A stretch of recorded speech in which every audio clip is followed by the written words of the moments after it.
Well, the situation at the beginning is that Nancy and Alan Cowan have a son, Zachary, and he is 11, and Penelope and Michael Longstreet have a son, Ethan, who is also 11, and the two boys have had a fight in the playground, and my son has hit their son with a stick and broken two of his teeth.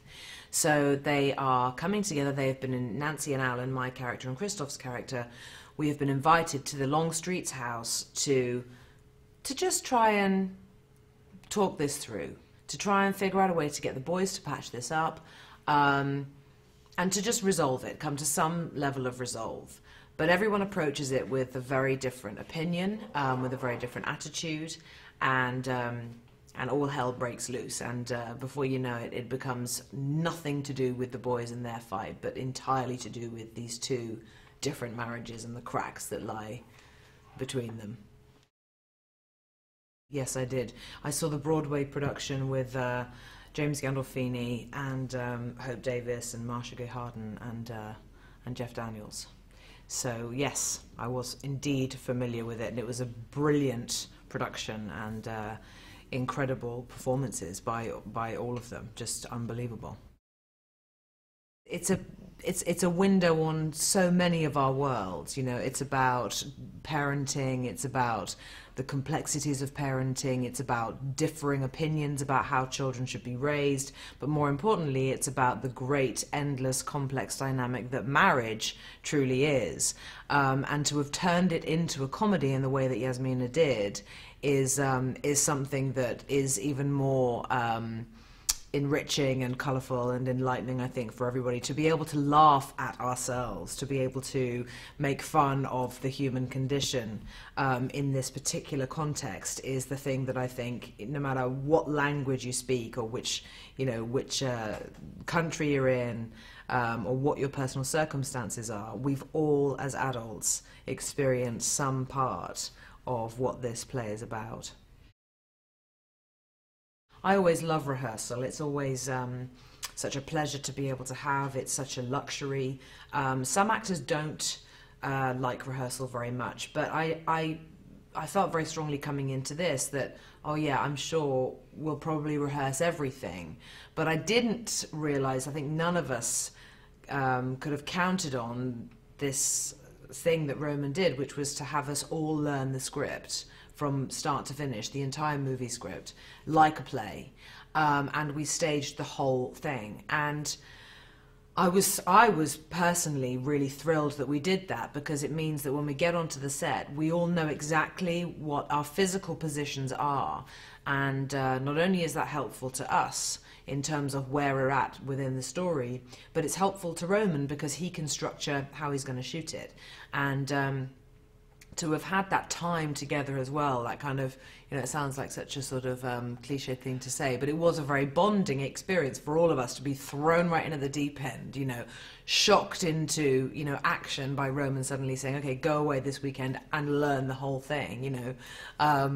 But I love that. I mean, it's, you know, this job it's such a gift, but when it becomes even more of a challenge than you could ever have anticipated it might be, it's just so fun to have to rise to that challenge, you know, and to be with these actors who, you know, John and Jodie and Christoph, who are so accomplished and so brilliant at what they do, you know, to feel the desire to, you know, to all hold hands and match each other's ability is, it's really wonderful. And I have to say as well that we've been very fortunate that we all really get along great. Like, we all sort of just love each other. So that's been great. I mean, if one of us had been in any way, you know, tricky, it would have been another story, I think. Yes, it was fun actually, and I've got to be honest, I was dreading it. I was actually dreading this. It's a monologue that Nancy gives, which is sort of extremely erratic and all over the place, and she's at her most drunk, and having been also vomiting previously for the majority of the story up until this point. But it was in a way there was a kind of it felt.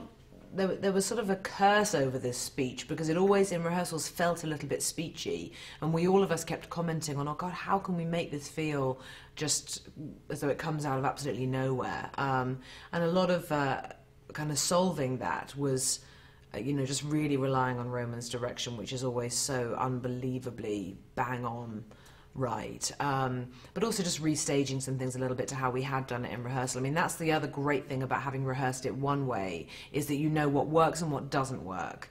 And, you know, being able to arrive on the day and say, oh, okay, actually, let's change that now. You have the added luxury of that. So, but it was a really fun morning, and I'm very happy it's done, because it is difficult to do that stuff. You know, there's nothing worse than bad drunk acting. God help us. I hope that's not what I've just been doing all day.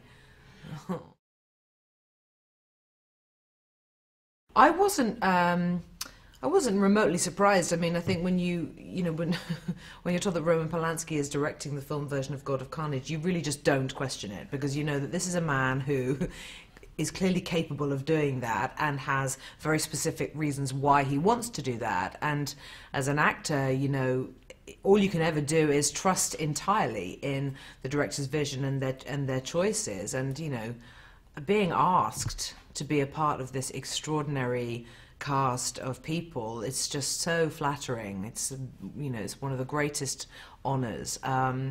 So yeah, I mean, doubts just never even came into it. Not at all. Well, I think, you know, it's I mean, there's no handbook, you know, there's no guidebook to how to act, how to, you know, be funny, sad, you know, so you have to rely on the writing, I think, with a piece like this, you know, because the comedy is in the writing, it's in the story, and it's within the framework of how the piece is set up. And I think acknowledging the fact that it's a satire, yes, that's important to do, and we've all been able to do that. But, you know, you can't play these moments and try and make them funny. You know, you have to sort of play the sincerity of the moment, or the lunacy of the moment, or just how ridiculous the entire situation is. Sometimes it's funny in and of itself. So it's about knowing, you know, it's about knowing when to do something that might actually be amusing on camera, or when to just rely on the circumstances to be the thing that is humorous. But I've learnt so much about that, because I have done some comedy before, but not that much. And you know, you learn these things as you go, and kind of hope for the best a little bit, and hope that you are doing something that is, you know, sincere and funny. You know, throughout this piece, we hear all of these characters use really aggressive, robust words as either weapons or ways of explaining their own emotions or their perception of what someone else is thinking. And and there are reactions to that, and none of them take responsibility for the words that come out of their mouths at all. And that's one of the reasons why it unravels in the way that it does. No one takes responsibility for anything that they say. And, you know, life can't be like that, because then look what happens. I mean, that's why it becomes this thing that it does, and that's all, again, been brilliantly written into the screenplay, is this sense of no one taking responsibility, no one atoning for anything, no one apologizing. I think the only person who says sorry is Nancy. She says, I'm sorry, Doodle. I'm sorry, Doodle. She says it to Alan when she's just apologizing for completely ruining his life because she drowned his telephone in the vase of tulips.